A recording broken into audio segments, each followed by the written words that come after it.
গতকাল ঘটে যাওয়া একটা মর্মান্তিক ঘটনা নিয়ে বেশ আলাপ আলোচনা চলছে সামাজিক মাধ্যমে। আলাপ আলোচনা চলা উচিত এবং বিভিন্ন পক্ষের মতামত বিভিন্নভাবে সামনে আসছে। আমি ছাত্রলীগ নেতা, বাগেরহাট সদর উপজেলার ছাত্রলীগ নেতা, সভাপতি তিনি, জনাব সাদ্দামের স্ত্রীর এবং সন্তানের মৃত্যুর কথা বলছি। এখন পর্যন্ত যে জিনিসটা মনে হচ্ছে সেটা হলো সাদ্দামের স্ত্রী তার সন্তানকে হত্যা করে নিজে আত্মহত্যা করেছেন। তার চেয়ে তো বেশি আলোচিত হচ্ছে সম্ভবত যেই ব্যাপারটা, সেটা হলো তার সন্তান এবং স্ত্রীর মৃতদেহ দেখার জন্য তিনি প্যারোলে মুক্তি পাননি। তার জেল গেটে সেই ডেড বডিগুলো নেওয়া হয়েছে এবং তিনি তাদের দেখতে পেরেছেন। খুবই মর্মান্তিক। এই শিশুটি যখন জন্ম নেয় তখনও সাদ্দাম সম্ভবত জেলে ছিলেন। নানামুখী আলোচনা সমালোচনা চলছে। কারণটা আসলে কি, এই কারণটা কিনা আমাদের কী করা দরকার, প্যারোলে মুক্তি নিয়ে কি করব আমরা, বা তার চাইতে জরুরি কথা আওয়ামী লীগের কোন পর্যায়ের কাদেরকে আমরা আসলে কতটুকু শাস্তির আওতায় আনবো, এই আলাপগুলো আসলে সামনে এসছে।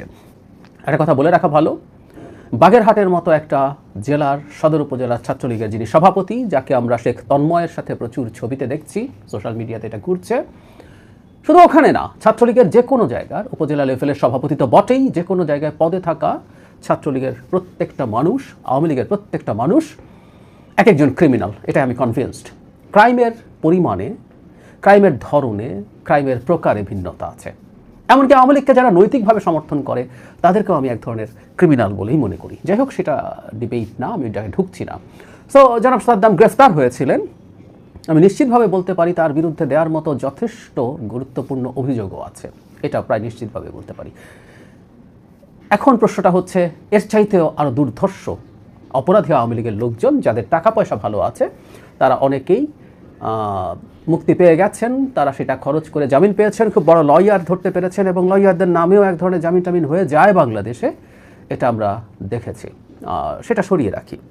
এখন যে অভিযোগটা এসছে, এই যে একজন মানুষ জেলে গেলেন, যার পরিবার পথে বসে গেল, বিপদে পড়ে গেল এবং তিনি সম্ভবত অত টাকা পয়সা রেখে যেতে পারেননি। সম্ভবত বলছি কারণ এর মধ্যেও পরস্পর বিরোধী মন্তব্য আসছে। কেউ কেউ বলছেন ঘটনা ভিন্ন, জনাব সাদ্দাম পালিয়ে থাকার সময় আরেকটা বিয়ে করেছিলেন, এ ধরনের কথা। হোয়াট এভার ইট ইজ, এই পরিবারটা যে সংকটে পড়লো, যে মা তার সন্তানকে হত্যা করে আত্মহত্যা করছেন, তিনি খুব বিপদে পড়েছিলেন। যদিও এগুলো কোনোটাকেই আত্মহত্যার বা এই হত্যার কারণ হিসাবে আমরা দেখতে প্রস্তুত নই। আমরা কখনো যাতে সহানুভূতির সাথেও এই আলোচনাগুলো না করি যে তিনি এই কারণে আত্মহত্যা করেছেন, এতে আত্মহত্যাকে লেজিটিমাইজ করা হয়।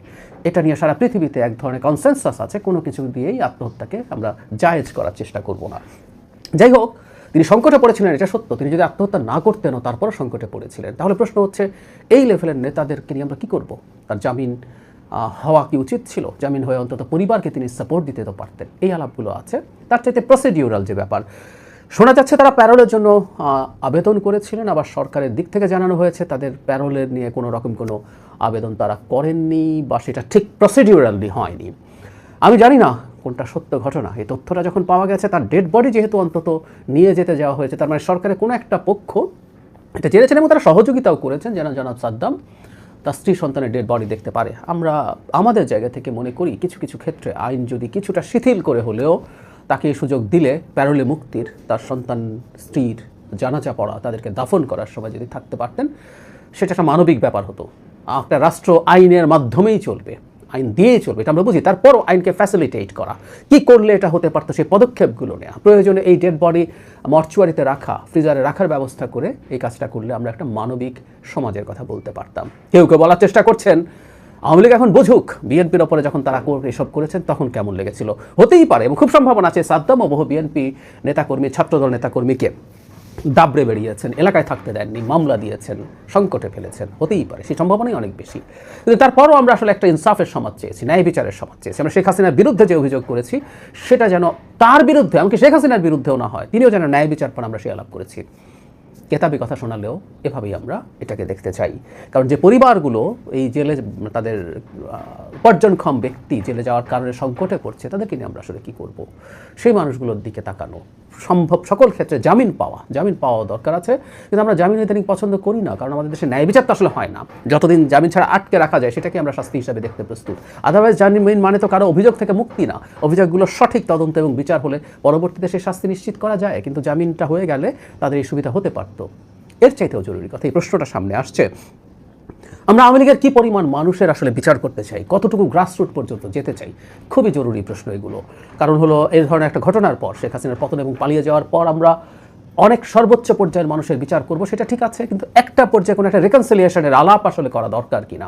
তারা যদি তাদের অপরাধ স্বীকার করে ক্ষমা চেয়ে যে আমাদের মেইন স্ট্রিমে ফিরে আসতে চায়, রাজনীতিতে আসতে চায়, স্বাভাবিক জীবনে আসতে চায়, সেগুলো ফ্যাসিলিটেট করা। ইনফ্যাক্ট 5 আগস্ট পরবর্তী সময়ে এই কথাটা, এই আলাপটা অনেক জায়গা থেকে করা হয়েছিল, আমাদের ট্রুথ অ্যান্ড রিকনসিলিয়েশনের জন্য একটা সংস্থা, একটা কমিশন তৈরি করা, এবং সেটার মাধ্যমে এই জিনিসগুলো যদি করতে পারে আমরা আমাদের সমাজের এই সংকট থেকে দূরে থাকতে পারবো।